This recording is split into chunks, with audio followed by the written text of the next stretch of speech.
How differently would you have done it, and would you have done it No, differently? well, I wasn't given a choice. Yeah.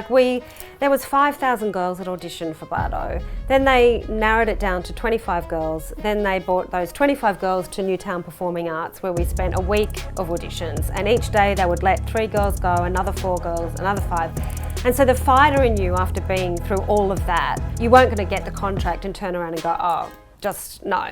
I don't want that.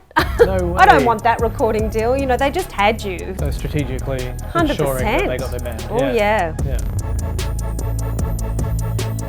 Hi, my name's Belinda Chapple, and I have just released a new book called The Girl in the Band. I was a performer, a singer, a dancer, a model, and that was my job. And I had an agent, and then one day I stumbled upon a new idea, and there was this ad in the paper for Australia's answer to the Spice Girls. I was beside myself excited about it. I ran to those auditions, hundreds of girls in Sydney and then thousands across Australia that auditioned for it, and then we went through an audition process which was filmed for reality television, which back then we didn't know what reality television was. And then I got picked to be in the band. And the book is about my journey, starting in the early 90s in the entertainment industry, and then all the way up to the demise of Bardot.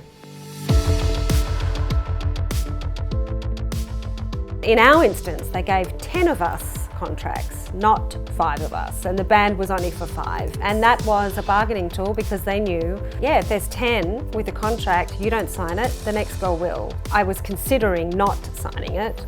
I think I always would have signed it. And I'm glad I did, because it was such an incredible experience in my life. I got to tour the world doing what I absolutely loved at that time in my life, which was singing and dancing. You worked so hard up until that point. I know I had, Oh my right? God. Yeah, it's a tough industry, you know, and I think anyone, any performer, a musician will understand those hard roads that you've got to, take to get to the final destination. 100%. Yeah.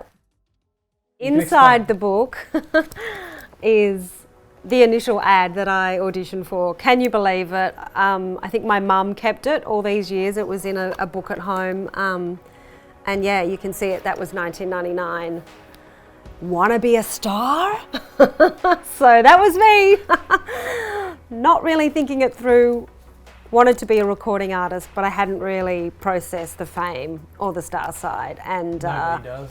No. You don't have access to that information yet. And fame certainly wasn't for me. Yeah.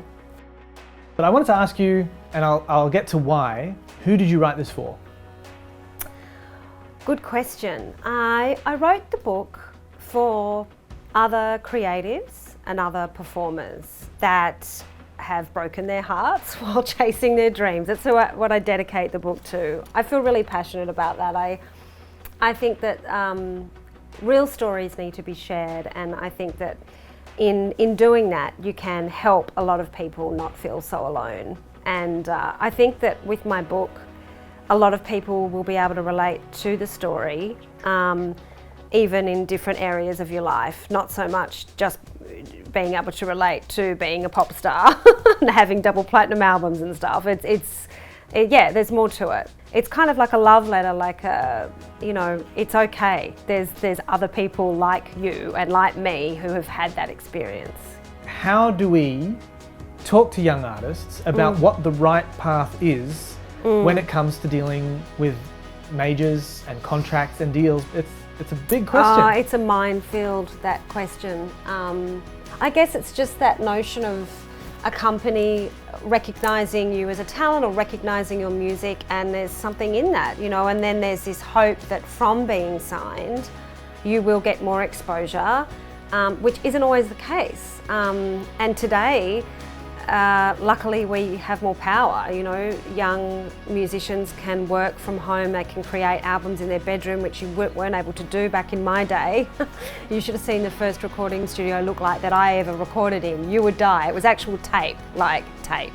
But yeah, getting back to your question, look, I don't have the answers. I understand how difficult it is, but I just always think as long as you try and remove the passion side of your heart and brain and and really think about it from a business perspective, which is really hard for creatives, and just try and get as much support and help around you and making those decisions. Don't rush the decision, don't rush the contract, you know, get a few different opinions, read it again, read it again, read it again, you know, and then just really work out if it's the right thing for you at that time, yeah.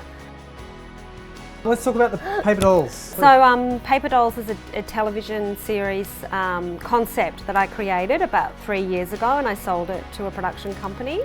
And they've very much made the story their own. It's not based on Bardot, but we had a ball casting the girls across the country. We've got some triple threats in there. They're all incredible actresses, singers, dancers.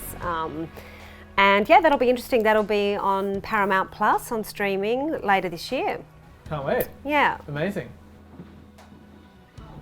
Fantastic. All right. Wow, look at this setup. Have a seat. Wowza. This is a little hidden gem. Yeah, thanks.